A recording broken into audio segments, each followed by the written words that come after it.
হিউস্টনের একটি কারাগারের ছোট্ট কক্ষে একটি বিছানায় নিশ্চল হয়ে শুয়ে আছেন একজন মানুষ। চোখে ছানি, স্ট্রোকের কারণে শরীরের বড় অংশই অচল, মস্তিষ্কে স্থায়ী ক্ষতি, সঙ্গে মৃগী রোগ। কয়েক দশক আগে যাকে টেক্সাস মৃত্যুদণ্ড কার্যকর করার জন্য প্রস্তুত করেছিল, আজ সেই মানুষটিরই জীবন ঝুলে আছে আরেকটি সরকারি সিদ্ধান্তের অপেক্ষায়। Premium commercial space is now for rent.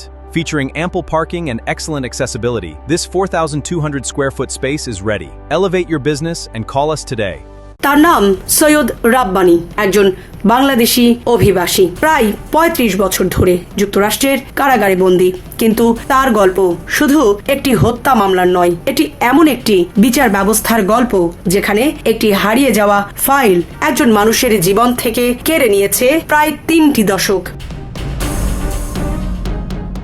১৯৮৭ সালে যুক্তরাষ্ট্রের টেক্সাস অঙ্গরাজ্যের হিউস্টনে একটি কনভেনিয়েন্স স্টোরে গুলিবিদ্ধ হয়ে নিহত হন মোহাম্মদ জাকির হাসান। তিনিও ছিলেন বাংলাদেশি অভিবাসী।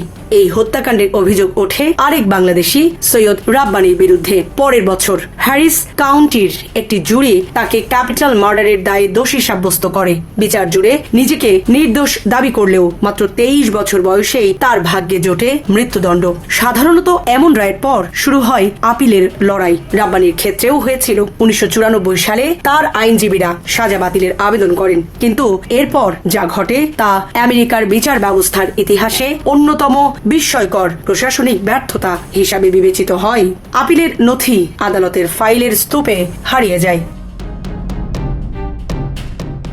একদিন নয়, এক মাস নয়, প্রায় ২৮ বছর সেই ফাইলের কোনো খোঁজই ছিল না। আদালত ভুলে যায়, প্রশাসন ভুলে যায়, বিচার ব্যবস্থা ভুলে যায়। তিনি ডেথ রোতেই থেকে যান বছরের পর বছর।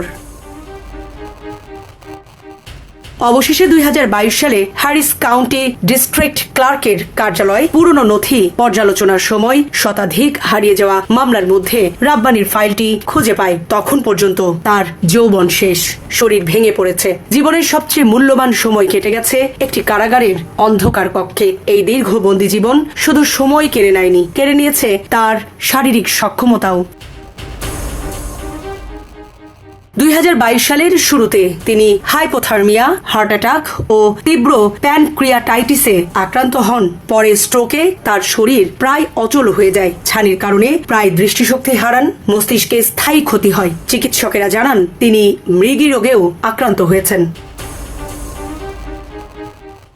রাব্বানীর আইনজীবী বেন উইলফ প্রথমবার তার সেলে গিয়ে যে দৃশ্য দেখেছিলেন সেটিকে নিজের ২৫ বছরের পেশাগত জীবনের সবচেয়ে ভয়াবহ অভিজ্ঞতা বলে বর্ণনা করেন। দেয়ালে মলের দাগ, নোংরা বিছানা, ছত্রাক জমা টয়লেট, সেই অমানবিক পরিবেশে দিনের পর দিন কাটছিল রাব্বানীর জীবন। নিজের কষ্ট ভুলে থাকার জন্য তিনি শক্ত একটি কম্বল মুখের উপর টেনে রাখতেন।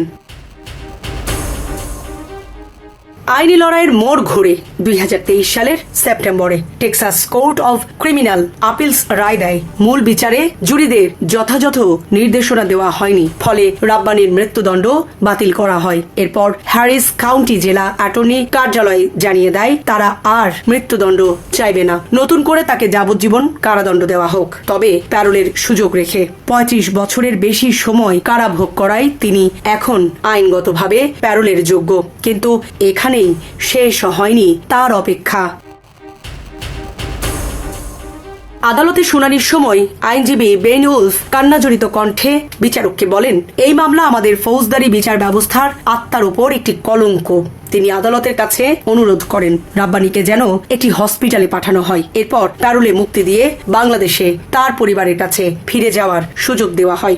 এই আবেদনের পেছনেও আছে আরেকটি আবেগ ঘন গল্প। ১৯৯৫ সালে বাবার মৃত্যুর পর পরিবারের সঙ্গে রাব্বানীর যোগাযোগ পুরোপুরি বিচ্ছিন্ন হয়ে যায়। প্রায় ৩ দশক কেউ জানতেন না তিনি কোথায় আছেন।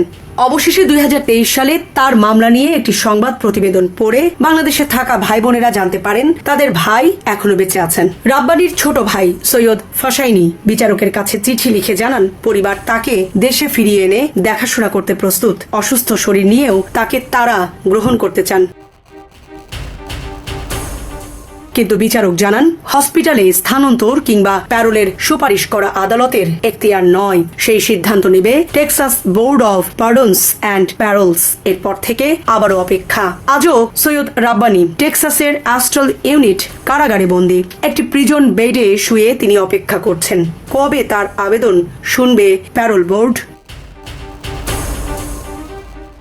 এই মামলা নিয়ে ডেথ পেনাল্টি ইনফরমেশন সেন্টারের নির্বাহী পরিচালক রবিন মাহের বলেছিলেন, এত অসহায় একজন মানুষকে এভাবে ভুলে যাওয়া শুধু একজন বন্দীর প্রতি অবিচার নয়, এটি পুরো বিচার ব্যবস্থার ব্যর্থতার প্রতীক। সৈয়দ রাব্বানির গল্প তাই কেবল একজন বাংলাদেশির ব্যক্তিগত ট্র্যাজেডি নয়, এটি এমন এক রাষ্ট্রীয় ব্যবস্থার প্রতিচ্ছবি যেখানে একটি হারিয়ে যাওয়া ফাইল একজন মানুষের যৌবন, স্বাস্থ্য, পরিবার এবং ভবিষ্যৎ কেড়ে নিতে পারে।